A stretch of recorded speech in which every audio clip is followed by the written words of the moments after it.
afternoon and welcome to a new episode of Africa Today, where we discuss the most important issues in the continent. Today we will be mainly focusing on Libya's political transition and the situation there as they're preparing for the presidential elections and parliamentary elections that are due to take place on December 24th. Right now they're trying to register the electoral candidates by the 22nd of November. But first, we're going to take a look at some of the main reports and then get back to our main topic. We're going to start off with Ethiopia's Tigray forces on Friday joined with other armed and opposition groups around the country in alliance against Prime Minister Abiy Ahmed to seek a political transition after a year of devastating war, and they left the possibility open for his exit by force. The opposition alliance was announced hours before the UN Security Council for the first time called for an end to the intensifying and expanding conflict in Ethiopia and for unhindered access for humanitarian aid and tackle the world's worst hunger crisis in a decade in the war-torn Tigray region. Let's go take a look at the report. The UN Security Council called for an end to the intensifying and expanding conflict in Ethiopia and for unhindered access for humanitarian aid to tackle the world's worst hunger crisis in a decade in the war-torn Tigray region. The UN's most powerful body expressed serious concern about the impact of the conflict on the stability of the country and the wider region and called on all parties to refrain from inflammatory hate speech and incitement to violence and divisiveness. The press statement was approved by the 15 council members and day after the first anniversary of the war and the northern Tigray region that has killed thousands of people and displaced millions. It was only the Council's second statement on the conflict and the first to address the worsening conflict. The statement was drafted by Ireland, Kenya, Niger, Tunisia, and St. Vincent and the Grenadines. Those countries and the United States had called for an open Security Council meeting on Ethiopia on Friday afternoon, but it was postponed until probably Monday. Diplomats said African Union representatives weren't available to participate, so the meeting was delayed. The Council called on the parties to put an end to hostilities and to negotiate a lasting ceasefire and for the creation of conditions for the start of an inclusive Ethiopian national dialogue to resolve the crisis and create the foundation for peace and stability throughout the country.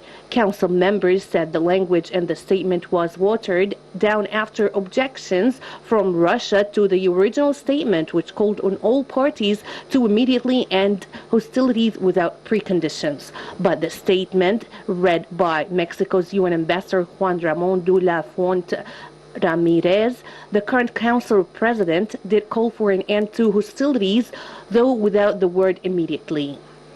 It did single out the expansion and intensification of military clashes in northern Ethiopia. And Prime Minister Mustafa Madbouly held a meeting on Saturday to discuss the necessary preparations for hosting the 27th edition of the United Nations Summit for the heads of state and government on climate change, known as COP27, which is expected to be hosted next year in Sharm el-Sheikh. And during the meeting, the Prime Minister stressed that they will be ready at the highest level with the files related and pointing out the need to ensure the mass transportation in the city are environmentally friendly. Let's go take a look at the report.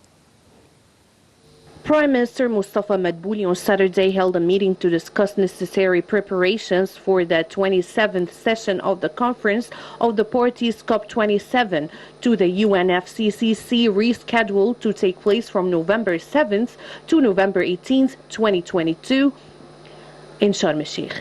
The meeting was attended by Minister of Tourism and Antiquities Khalid Al-Anaini, Minister of Local Development Mahmoud Sha'rawi, Minister of Housing, Utilities and Urban Communities Asim Al-Gazzar, Governor of South Sinai, Khalid Fouda, and some tourism sector officials. The Prime Minister added that in attendance will be a very large number of state officials. He pointed out that President Abdel Fattah el-Sisi directed that the city should appear in its best form and that the roads, access, and various service projects be at the highest level of efficiency and quality and the shortest possible time frame. Madbouli stressed that there will be a high level of readiness in all of the portfolios related to this matter. He also added that there is a need to have all major transportation in the city environmentally friendly, in addition to working on quickly converting taxis to operate on natural gas, consequently implementing a safe disposal system for waste. The completion of the project will sustain a visual identity of Sharm el-Sheikh that complements other ongoing projects in the city. Anaini reviewed the executive position of the tourism development projects in Sharm el-Sheikh and their implementation rates, in addition to some of the challenges facing several projects, and he instructed a quick start of these projects. During the meeting, the governor of South Sinai explained the ongoing developmental efforts in the city on the roads and access, replacement of taxis to convert to natural gas for a better visual identity. At the end of the meeting, the Prime Minister ordered a list of projects needed by the city of Sharm el-Sheikh and the funding required to speed up the implementation of these projects. After the great success of the Golden Pharaohs Parade that was held in Cairo on April 3rd, the preparations are underway for another major pharaonic-themed event that will bring the world's attention to Egypt, and this time in Luxor. The development and restoration of the Great Processional Way, or Al-Kibash Road, is nearly complete, and the major celebration is planned for its reopening. Here's the story. President Abdel Fattah el-Sisi directed the Minister of Tourism and Antiquities Khalid al-Anaini to utilize the planned reopening ceremony of the Road of Rams in Luxor to internationally promote the country's soft power and ancient civilization. This came during a Saturday meeting to follow up on the ministry's projects. During the meeting, El-Anaini presented the position of the tourism movement during the current period and the measures taken by the government to promote Egyptian tourist destinations to utilize the unique and diverse elements that Egypt possesses, especially with the start of the winter tourism season.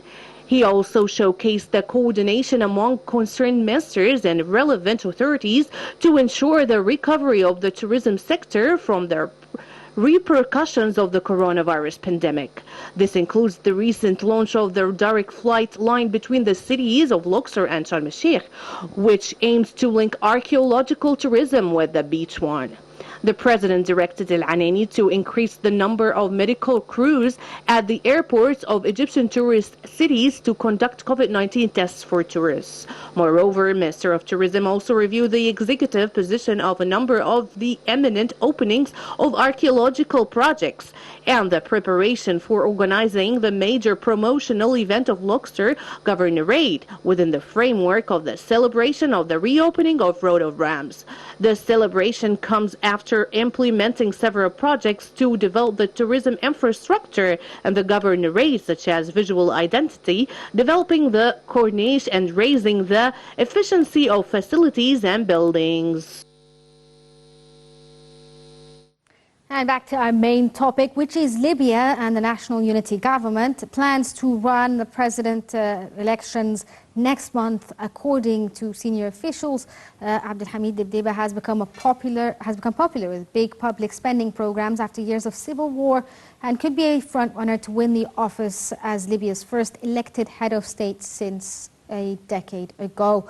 We're joined right now over the phone by Ashraf Zinga, Professor of International Relations. Good afternoon to you, sir. Good afternoon.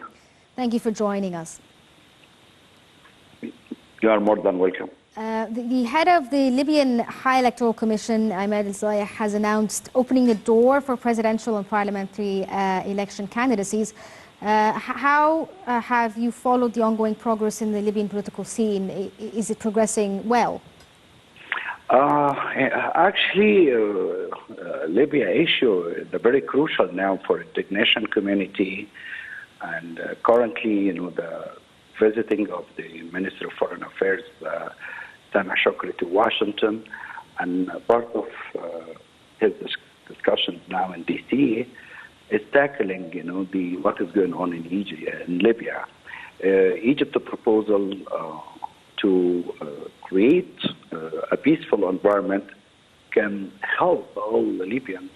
They can really participate and share their rights to build a new constitution, moving towards, the presidential elections and parliament elections, and this is very important for the future of Libya. Yeah. One of the good news that the international community, Europe, United States, France, all of them, they are supporting this initiatives. Really was made by Egypt in advance, and currently all the international calibers, they're really pushing this proposal, and it's very important to hold the elections on time, in spite of some of the challenges still on the ground for, the proxy war guys, still stopping this transition. But I'm sure with the will of the Libyan people, they can make it, because this is what we're really waiting, to end this conflict in Libya, and Libya back again to the international community as a sovereign state. So do you think that the Libyan factions, the warring sides in Libya itself, are united on this front when it comes to finding a political solution and going the democratic way in December? This is one of the, the major transitions among the Libyan politicians, either from east or west, try to reduce, the influences come from the radical guys, to stop that transition.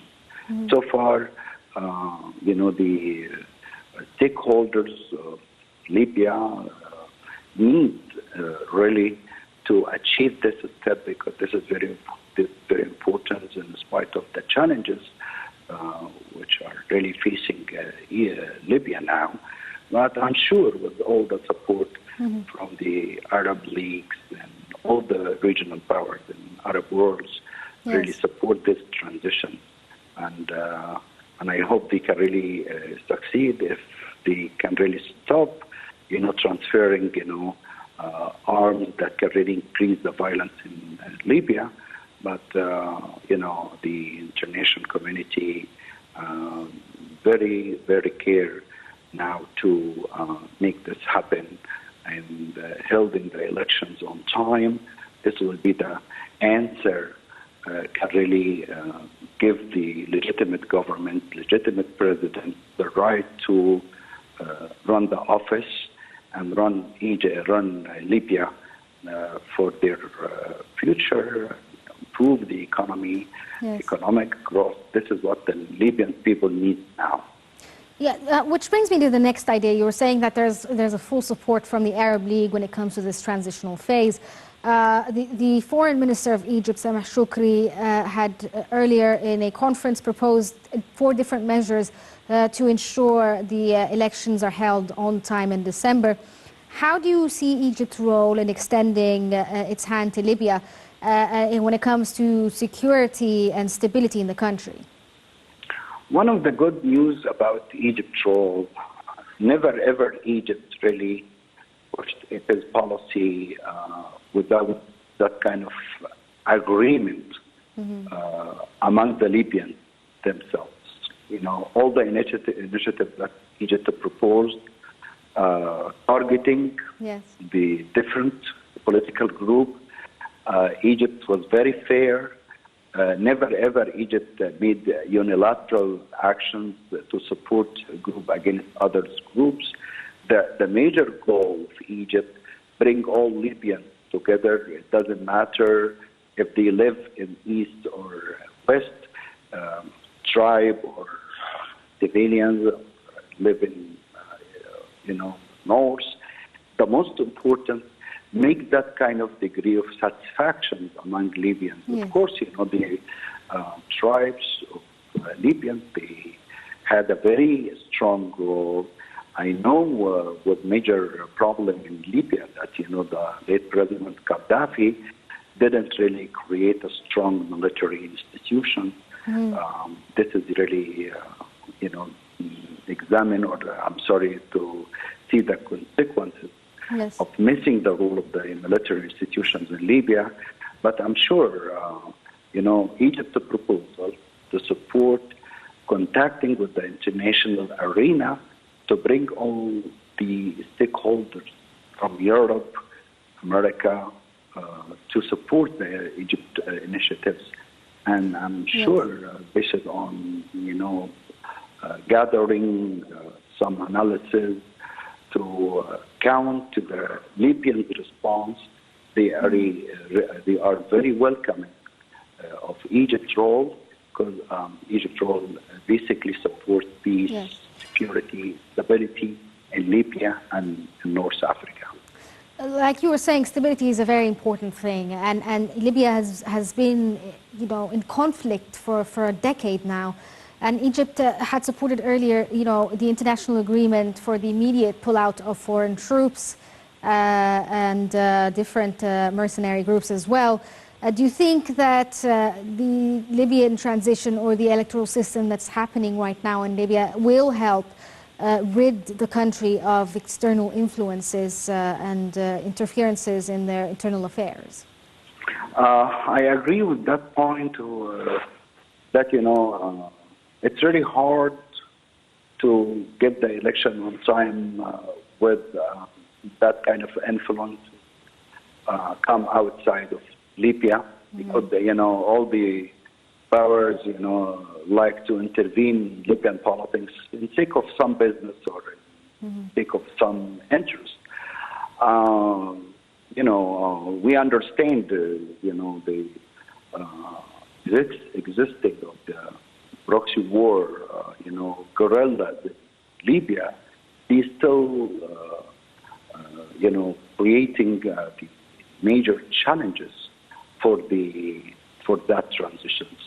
I'm sure that stopping transferring these guys to Libya, stopping transferring arms, probably will have a chance that we can really stop this type of violence in Libya and getting Libya back with normal environment that can really be good elections, fair elections, to end this kind of, crisis started since 2011 till now, and this is too much on Libya, too much on people over there, and Libya should really deserve prosperity for all of the kids and young, and this is what really President Sisi was really asking and proposing in any conference, the importance of bringing Libya back.